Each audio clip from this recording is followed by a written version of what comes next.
एक बच्चा जो पेड़ के नीचे छिपा होता है, पेड़ के पीछे छिपा होता है, वहां दो व्यक्ति आते हैं और उससे पूछते हैं। जब उससे पूछते हैं कि बेटा तुम ये बताओ कि तुम हिंदू हो या मुसलमान, तो बच्चा बड़े मासूमियत से बता देता है कि मैं हिंदू हूँ।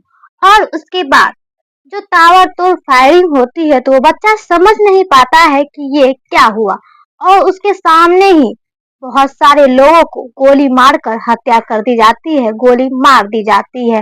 और उसमें उस 7-8 साल के बच्चे जब वो देखता है तो बहुत ज्यादा सन्न रह जाता है कि उसके सामने ही उसके पिता की भी हत्या कर दी गई है। और जब ये देखता है तो वो रोता है, बिलखता है, और उसके बाद जो उसकी जो मासूमियत सामने आती है सोशल मीडिया के माध्यम से सभी के सामने, तो कहते हैं कि जो बड़े बड़े लोग नहीं कर पाए वो एक छोटा बच्चा कर पाया। नमस्कार, मेरा नाम पूजा। और आज की जो घटना है, ये घटना आप लोगों को पता ही है कि ये घटना कहाँ की है।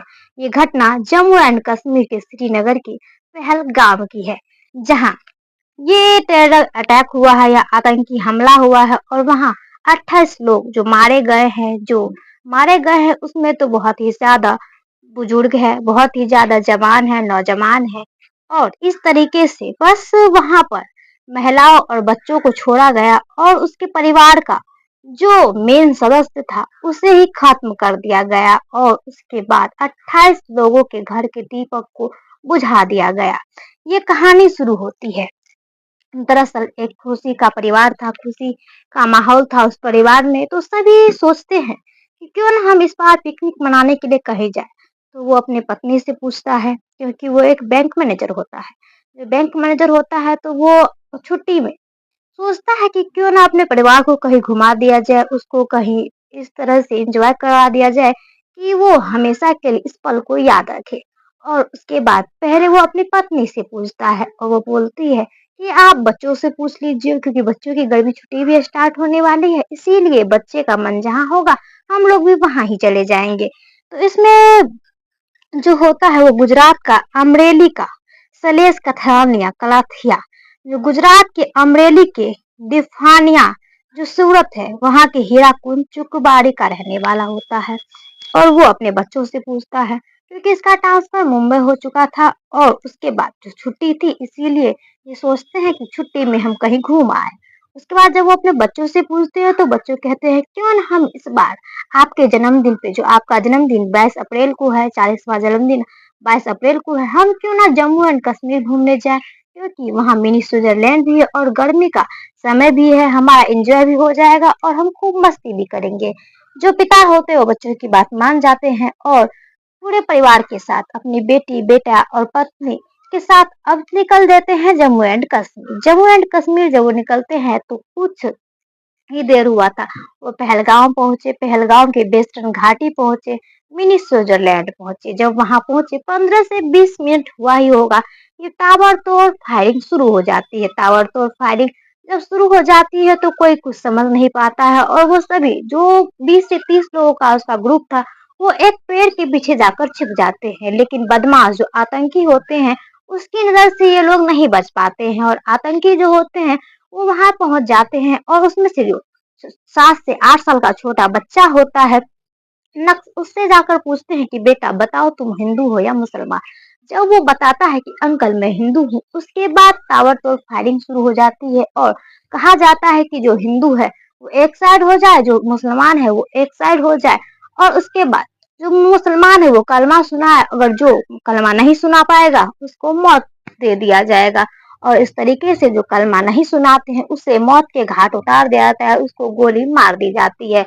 और इस तरीके से वहां लाशों की ढेर लग जाती है। जब लाशों की ढेर लग जाती है तो नक्स और उसके परिवार वाले बहुत ही ज्यादा हैरान हो जाते हैं और वहां पर उपस्थित सभी लोग बहुत ही ज्यादा हैरान हो जाते हैं कि ये क्या हुआ। बाद में पता चलता है कि वो आतंक। जब 7 से 8 साल का ये बच्चा नक्स मीडिया में इन बातों को उजागर करता है, वो बोलता है तो सभी के आंखों से आंसू छलकने लगते हैं, क्योंकि 7 से 8 साल का बच्चा जो अभी सही से पूरी दुनिया नहीं देखता है, उसकी पूरी दुनिया ही उजड़ चुकी होती है। उसके सामने उसके पिता की हत्या कर दी जाती है और इस तरीके से हत्या कर दी जाती है कि कोई कुछ नहीं कर पाता है। इस तरीके से जब आतंकी हमला होता है, आतंकी हमले में बहुत सारे लोग मरते हैं और इसमें जो बहुत सारे लोग होते हैं वो तो हिंदू होते ही हैं, साफ तौर पर वो अपने घर का चिराग होते हैं, जिसमें जवान होते हैं, जिसमें कोई किसी का बेटा होता है, कोई किसी का पति होता है, कोई किसी का भाई होता है। इस तरीके से जब जो घर का चिराग गुजर जाता है तो सभी के सामने तो अंधेरा छाना ही है और सभी बिलक बिलक कर रोते हैं, क्योंकि जो अपना एंजॉय करने आए थे, कश्मीर घूमने आए थे, वो अब यहाँ से उन लाशों को ले जाएंगे, उन अपनों को ले जाएंगे जिन अपनों के साथ वो खुशी से आते हैं, लेकिन उसका खुशी कब गम में बदल जाता है किसी को कोई पता नहीं चलता है, क्योंकि वो अब कभी भी उस अपने से मिल नहीं पाएंगे और जिस अपने के लिए वो अब इतना बिलख बिलख कर रो रहे हैं, वो इस तरह से बलि चढ़ गए कि किसी को कुछ समझ नहीं आता है। हाँ, आतंकी हमले हो रहे थे, बेसरन घाटी में आतंकी हमले हो रहे थे, वहां खड़ा सैयद आदिल हुसैन, जो सैयद आदिल हुसैन शाह होता है, वो एक मुस्लिम होता है और वो सोचता है क्यों ना मैं इन आतंकियों के साथ मुठभेड़ करूं, क्योंकि मैं तो मुस्लिम हूँ, मुझे तो नहीं कुछ करेगा, इसीलिए मैं इन टूरिस्टों की जान बचाने का प्रयास करता हूँ। और वो अपनी हिम्मत जुटाकर उन आतंकियों से जाकर बोलता है कि खुदा के वास्ते आप ऐसा मत करो, ये हमारे मेहमान है, यहाँ घूमने आए हैं, इसका क्या कसूर है, आप इन्हें क्यों मार रहे, आप इन्हें छोड़ दो।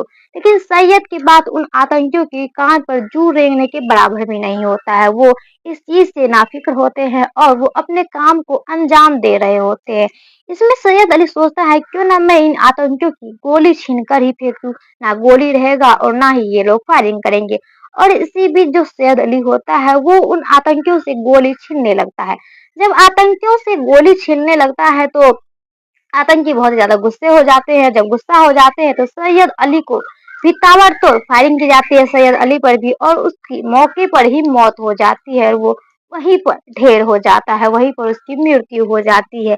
लेकिन उन्होंने ऐसा प्रयास किया जिन्होंने एक और व्यक्ति ने किया, जिसका नाम होता है नजाकत अली। नजाकत अली ने भी 11 इंसानों की जान बचाई और उन्होंने इंसानियत का एक रिश्ता दिया, क्योंकि उसका तो कोई खून का रिश्ता नहीं था इन दोनों का, लेकिन इन दोनों ने इंसानियत का रिश्ता निभाया और वहां फंसे टूरिस्टों की, वहां फंसे मेहमानों की इन्होंने जान बचाने की कोशिश की, जिनमें नजाकत अली तो सफल रहा, लेकिन सैयद अली जो है वो शहीद हो चुका है, उसकी मृत्यु हो चुकी है। उन आतंकियों ने उन्हें भी ढेर कर दिया।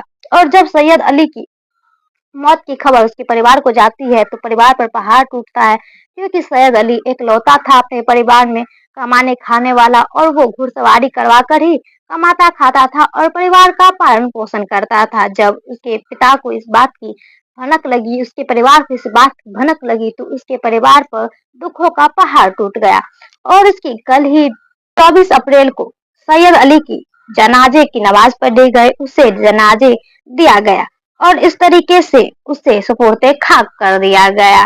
और उसके बाद जो ये नजाकत अली होते हैं, जिन्होंने 11 लोगों की जानें बचाई, जिनसे इंसानियत का रिश्ता निभाया, उनकी भी काबिल तारीफ करना ही तय ही है, क्योंकि उन्होंने ऐसा काम किया है जैसा कोई नहीं कर सकता है। उस आतंकी हमले में किसी को जाने की हिम्मत नहीं हुई, लेकिन इन लोगों ने अपने जान को जोखिम में डालकर बहुत सारे घर के चिराग को बचाया, बहुत सारे परिवार को बचाया, किसी के बेटे को बचाया, किसी के पति को बचाया, किसी के भाई को बचाया। इस तरीके से जब मुस्लिम होकर भी हिंदू की मदद की जाती है तो सभी कहते ही हैं हिंदू मुस्लिम भाई भाई। और इस तरीके से जब एक पैगाम दिया जाता है उन मुस्लिमों को जो हिंदू को और जो मुस्लिम को अपना दुश्मन समझते हैं, तो ये बहुत ही ज्यादा काबिले तारीफ होती है।